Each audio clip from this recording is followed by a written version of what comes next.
Assalamualaikum warahmatullahi wabarakatuh. Pertama-tama yang terhormat Ibu Puji Astuti Ibrahim, MSI, selaku dosen pengampu mata kuliah korosi. Perkenalkan, nama saya Yuda Saturiyatna dengan NIM 200-321 dari Prodi Teknik Kimia. Di sini saya akan mempresentasikan hasil tugas UAS saya, yaitu mereview jurnal yang berisikan tentang jenis-jenis dan pengendalian korosi dan laju korosi. Langsung saja kita ke materi.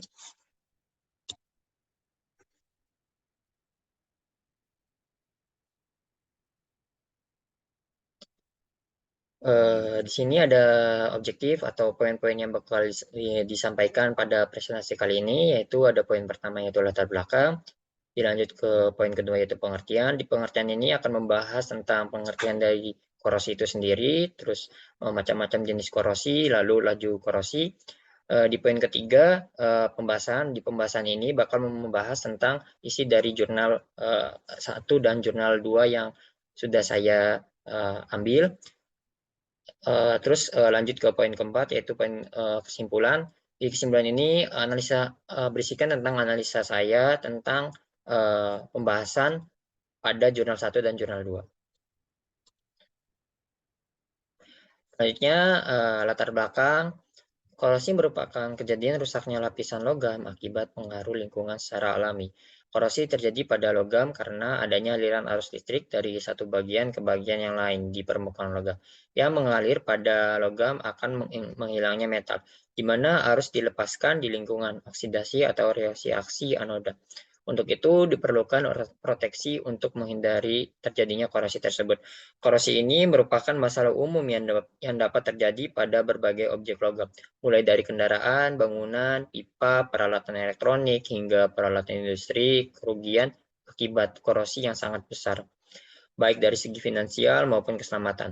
Oleh karena itu, pemahaman tentang korosi, pencegahannya, dan pengendalian laju korosi sangat penting dalam menjaga keawetan dan keamanan material benda logam tersebut.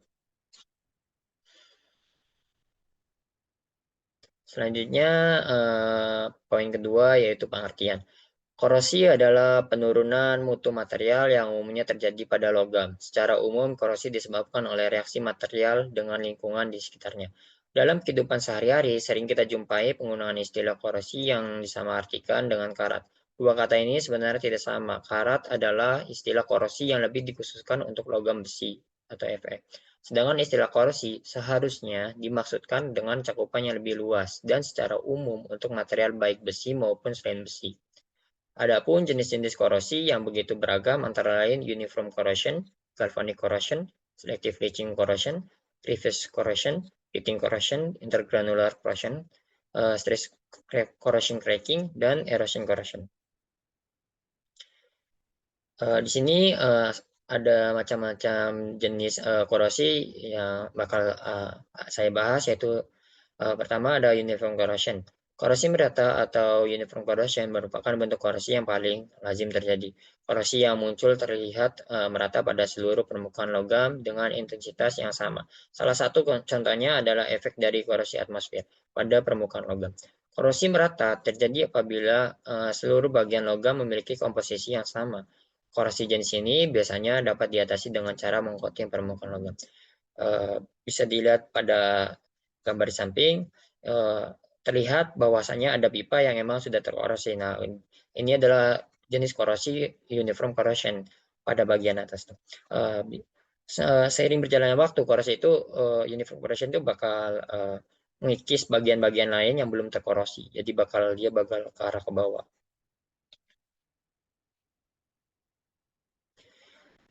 Selanjutnya ada galvanic corrosion. Korosi galvanik terjadi apabila dua logam yang jenisnya berbeda dipasangkan dan direndam dalam cairan yang sifatnya korosif. Logam yang lebih aktif, anoda, akan terkorosi, sementara logam yang lebih nobel, katoda, tidak akan terkorosi. Korosi galvanik ini banyak terjadi pada benda yang menggunakan lebih dari satu macam logam sebagai komponennya. Mekanisme korosi galvanik biasanya digunakan untuk sistem proteksi pada komponen baja. Misalnya proteksi pada lambung kapal, tiang penyangga dermaga, pipa baja, tiang penyangga jembatan, dan lain sebagainya. Bisa dilihat pada gambar samping, yaitu ada mur dan baut. Nah, di sini bisa diambil kesimpulan kalau galvanic corrosion itu korosi yang emang harus pada 2 logam atau misalkan lebih. Intinya tuh dia tuh punya 2 logam atau lebih yang emang memiliki jenis beda potensialnya tuh beda. Ada yang lebih anoda dan ada yang lebih katoda. Di sini dilihat kalau misalkan murnya itu lebih anoda. Jadi dia tuh terkorosi dahulu di gambar. Sedangkan bautnya tuh tidak terkorosi. Selanjutnya ada selective leaching corrosion, yaitu korosi selektif yang menyerang satu atau lebih komponen dari paduan logam atau material. Mekanisme selective leaching corrosion, logam yang berbeda dan paduan pasti memiliki nilai potensial yang berbeda. Beda potensial antara elemen paduan ini menyebabkan elemen yang memiliki potensial lebih rendah akan mengalami korosi.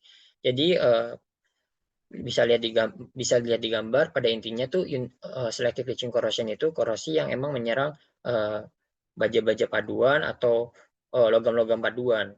Nah, dari penggunaan dari gambar di samping itu dia tuh pakai baja logam paduan, di mana dia tuh bakal menyerang paduan yang lebih rendah atau yang lebih katoda.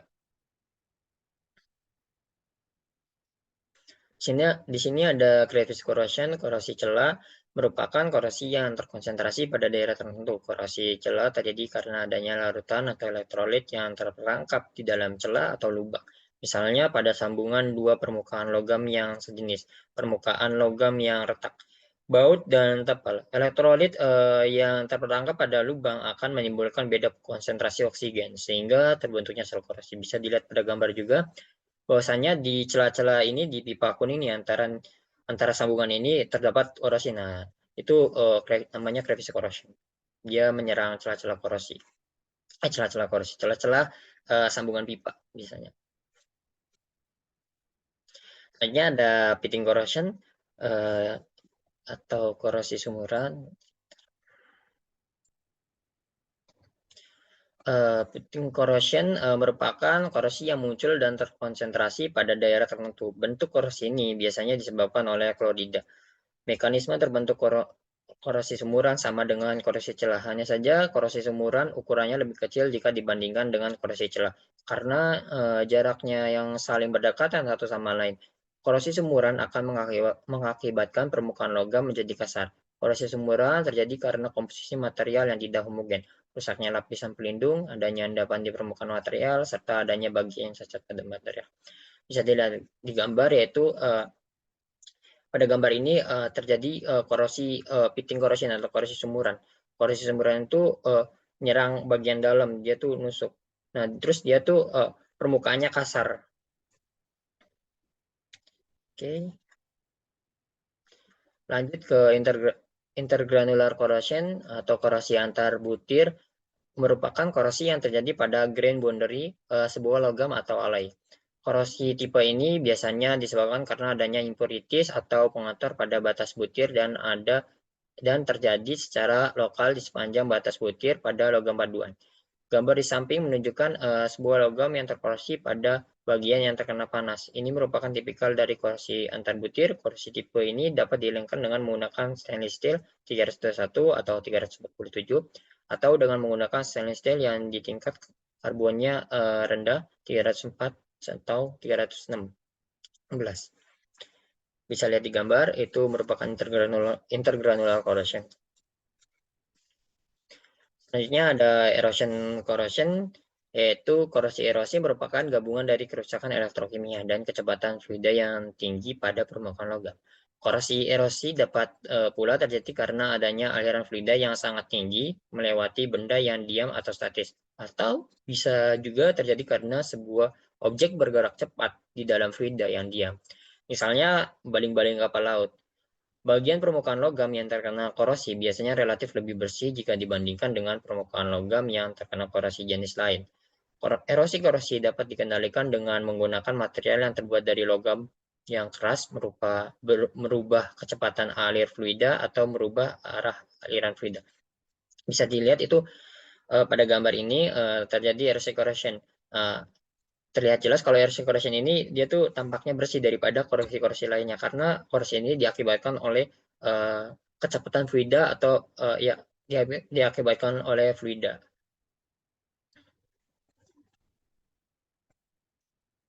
Selanjutnya, stress corrosion cracking atau SCC adalah mekanisme kegagalan dari material yang melibatkan tegangan tarik dan serangan dari lingkungan yang korosif. Proses korosi retak tegang dapat terjadi dalam beberapa menit jika berada pada lingkungan korosif, atau beberapa tahun setelah pemakaiannya. SCC dapat menyebabkan retak pada material yang seharusnya kuat dan tahan lama, terutama pada suhu tinggi. Pada gambar di sini menunjukkan bahwa itu merupakan stress corrosion cracking atau SCC, yang dimana SCC ini dia tuh bakal terjadi retakan karena emang tegangan tariknya itu udah dari si logam itu udah nggak kuat, jadi dia tuh bakal nyebabin retakan. Selanjutnya di pembahasan selanjutnya itu ada penjagaan korosi. Nah, dalam pembahasan ini saya memasukkan penjagaan korosi dari jurnal. Pelapisan. Pelapisan merupakan cara yang paling umum dilakukan untuk melindungi logam dari serangan korosi. Pelapis yang dapat digunakan antara lain cat, logam, galvanisasi, plastik, dan semen. Pada dasarnya, pelapis-pelapis ini berfungsi untuk melindungi logam dari reaksi yang tidak menguntungkan dengan lingkungan. Oleh karena itu, pelapis-pelapis ini harus bersifat mudah dilapiskan, memiliki daya adhesi yang baik, dapat bertahan lama, dan memiliki sifat tahan terhadap korosi, tahan terhadap temperatur tinggi, tahan air, dan lain sebagainya. Terus ada perlakuan lingkungan. Perlindungan terhadap korosi dapat juga dilakukan dengan mengusahakan lingkungan menjadi tidak korosif. Namun hal ini biasanya hanya bisa dilakukan pada lingkungan terbatas. Misalnya mengurangi atau menghilangkan uap air dan partikel-partikel korosif yang bersifat korosif. Pemilihan material. Pencegahan korosi dengan memilih material dilakukan dengan menggunakan material logam ataupun paduannya yang bersifat tahan korosi, misalnya titanium ataupun baja tahan kerat. Selanjutnya ada desain berlebih dan perbaikan desain. Pencegahan korosi dengan menggunakan desain berlebih dilakukan dengan cara menambah ukuran material yang sebenarnya agar umur pakainya dapat diperpanjang sesuai dengan kebutuhan. Terus ada katodik proteksi. Katodik proteksi adalah perlindungan terhadap suatu logam dari serangan korosi. Proteksi katodik memanfaatkan konsep deret galvanis, mekanisme korosi galvanis untuk melindungi logam. Selanjutnya ada laju korosi. Laju korosi adalah kecepatan rambatan atau kecepatan penurunan kualitas bahan terhadap waktu. Pada laju korosi ini, pada jurnal yang saya bawakan itu, laju korosinya itu menggunakan metode, menghitung laju korosinya itu menggunakan metode kehilangan berat. Nah, yang dimana metode kehilangan berat itu adalah perhitungan laju korosi dengan mengukur kekurangan berat akibat korosi yang terjadi.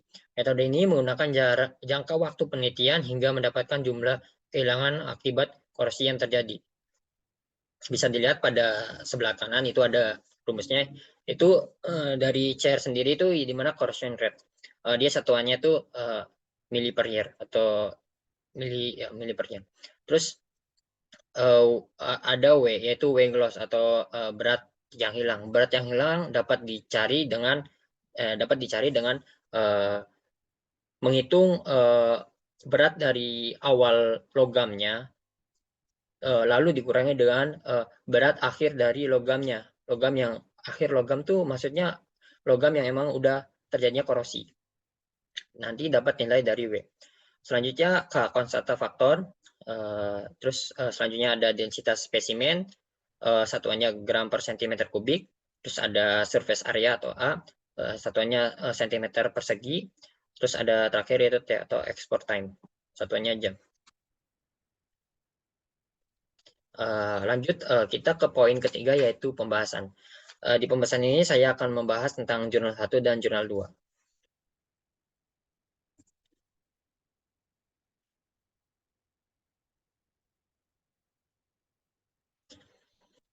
Pada jurnal 1, saya memakai jurnal dengan judul Studi Korosi pada Pipa menggunakan metode Impress Current di Petrocina International Jambi. Jadi Impress Current itu merupakan salah satu proteksi korosi dengan menggunakan arus listrik sebagai ganti dari penggunaan anoda. Oleh karena itu, sistem ini membutuhkan sumber arus listrik yang biasanya disuplai dari sumber DC supply. DC supply itu apa? DC supply itu seperti arus listrik yang emang arahnya itu satu arah gitu. Selanjutnya, bahan logam yang ingin dilindungi biasanya harus dicat atau di coating terlebih dahulu. Nah, sebelum dilakukannya impress current ini, bahan logam yang ingin dicat atau pipa tersebut itu harus di coating terlebih dahulu supaya menambah untuk menghambat laju korosinya.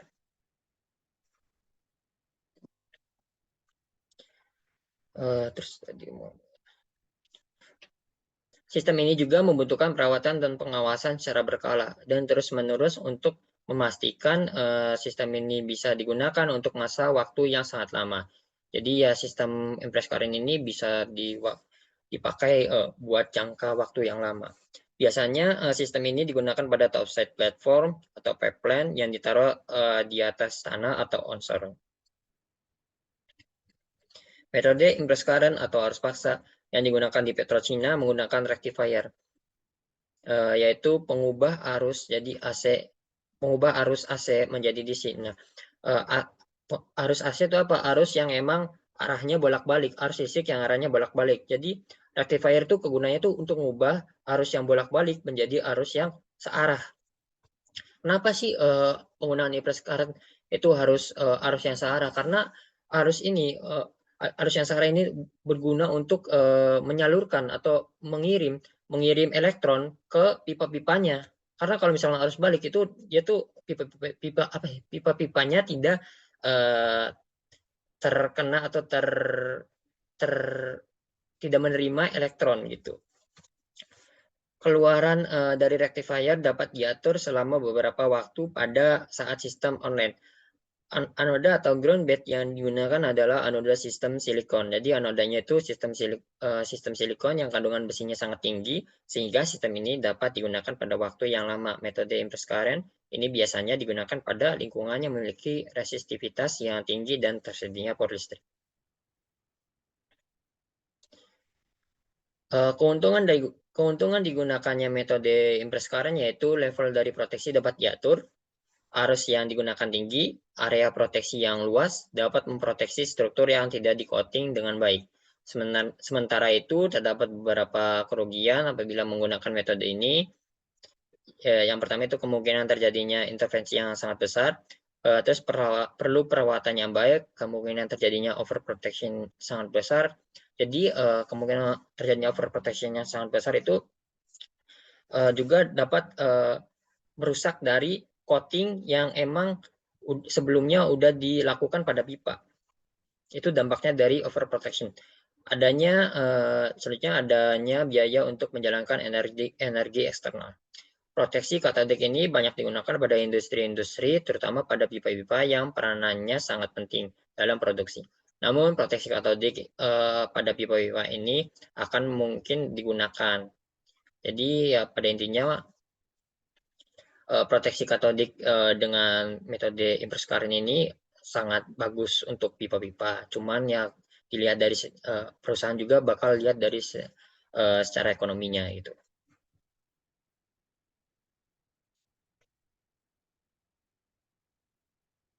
Lanjut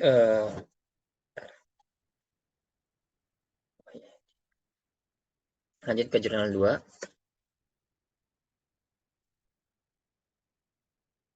Oke, pada jurnal 2 ini saya mengambil jurnal dengan judul Analisis Laju Korosi dan Lifetime Pipa Underground Baja Karbon A53 dengan Wrapping Protection. Kondisi tanah di daerah pesisir Gresik, Indonesia memiliki kadar garam yang tinggi apalagi bila tanah tersebut merupakan tanah reklamasi. Bukan hanya kadar garam yang tinggi, namun juga memiliki pH di bawah 7 dan bersifat asam karena pengaruh dari limbah dan proses kondisi. Kondisi seperti itu tentu akan mempengaruhi material pipa baik above ground maupun underground. Pada dasarnya, prinsip proteksi korosi menggunakan wrapping atau painting adalah mencegah pipa kontak langsung dengan lingkungan untuk meminimalisir terjadinya korosi. Jadi, proteksi korosi menggunakan wrapping itu kayak melapisi pipanya dengan semacam plastik atau kayak lakban gitu, sedangkan painting itu coating itu melapisi dengan cat dan segala macam. Namun bagaimanapun kondisi yang asam dapat membuat material cepat terkorosi, sedangkan proteksi korosinya hanya menggunakan wrapping tanpa ditambah proteksi lain seperti painting. Proteksi katodik ataupun proteksi anodik, sehingga seiring berjalannya waktu, air tanah bisa saja masuk ke dalam lapisan wrapping dan kontak langsung dengan pipa. Jika hal itu terjadi, korosi pun tak dapat dihindari dan akan berpengaruh terhadap usia pipa hidran tersebut. Penelitian ini berfokus pada perhitungan laju korosi dan lifetime metode proteksi wrapping lalu membandingkannya dengan pipa yang dilakukan pengecatan terlebih dahulu baru kemudian di wrapping, sehingga didapat metode proteksi terbaik untuk diterapkan dalam sistem perpipaan yang sesuai dengan kondisi di lapangan.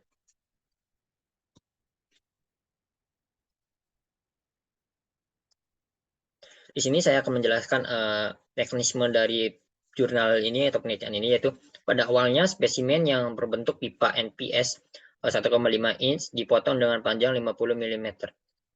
Kemudian spesimen dilakukan tahap persiapan coating dengan proses blasting. Jadi proses blasting itu apa? Proses blasting itu proses pembersihan sebuah material itu dengan tekanan udara yang tinggi. Untuk spesimen yang harus dilakukan proses painting terlebih dahulu, ketebalan cat ditentukan antara 200 mikron sampai 300 mikron. Sedangkan proses wrapping menggunakan dua lapisan, yaitu inner berwarna hitam dan outer berwarna putih. Kemudian dilakukan persiapan pengujian dengan membuat 10 variasi larutan pH dan 10 variasi larutan NaCl. Sebelum dilaksanakan pengujian, spesimen ditimbang terlebih dahulu. Pengujian dilakukan selama 30 hari. Setelah itu spesimen ditimbang kembali untuk mencari weight loss atau berat massa yang hilang. Setelah didapat nilai laju korosi dengan perhitungan yang mengacu pada ASTM G1. ASTM itu apa? American Society Thermal Material. Kemudian dilakukan perhitungan lifetime dengan referensi API 570. Untuk API-nya sendiri itu American Piping Inspection. Perhitungan laju korosi mengacu pada STM G1 yang dimana CR sama dengan K per W D kali A kali T. CR-nya sendiri itu corrosion rate, satuannya MPY, terus K-nya itu udah ditentukan, yaitu 8,76 kali 10 pangkat 4. Selanjutnya ada weight loss atau berat yang hilang, itu satuannya gram, density D atau density, terus satuannya gram per centimeter kubik. Selanjutnya ada A, area of specimen, itu centimeter persegi. Dan tambah lagi satu, yaitu T atau waktu korosinya, itu satuannya jam. Terus untuk perhitungan lifetime mengacu pada API 570, yaitu di mana rumusnya TR sama dengan TACC dikurangi TM per CR. TR itu remain lifetime, satuannya years, terus TACC itu thickness aktual, satuannya milimeter, terus TM thickness minimum milimeter juga, satuannya dari NFPA 13 chapter 6. Terus CR itu corrosion rate yang didapat dari perhitungan sebelumnya yang menggunakan ASTM G1.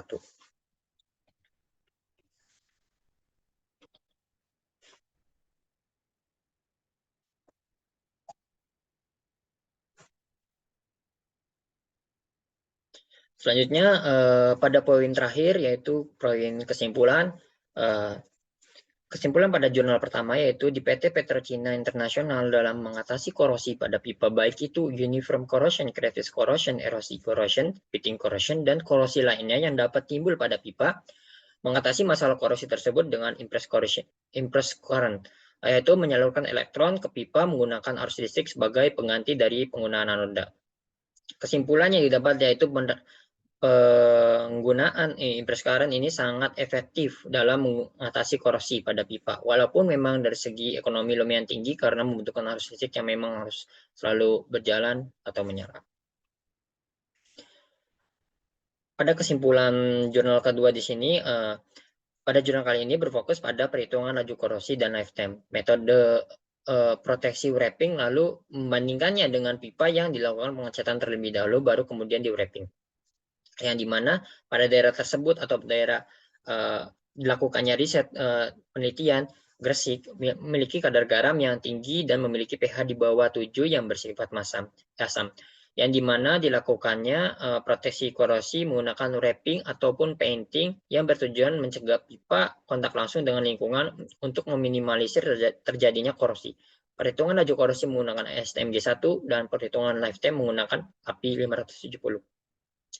Dan hasil yang didapat dengan metode weight loss didapatkan hasil rata-rata laju korosi dari kedua metode coating yaitu 0,003561 mm per year untuk coating painting plus wrapping dan 0,008324 mm per year untuk coating wrapping doang.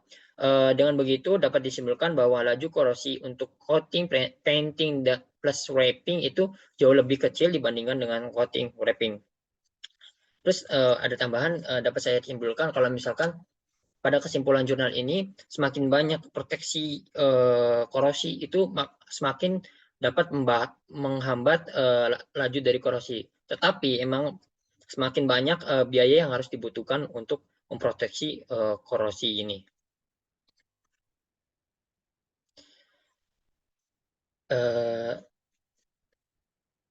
Terima kasih atas waktunya. Cukup sekian dari saya. Mohon maaf bila ada salah kata. Wassalamualaikum warahmatullahi wabarakatuh.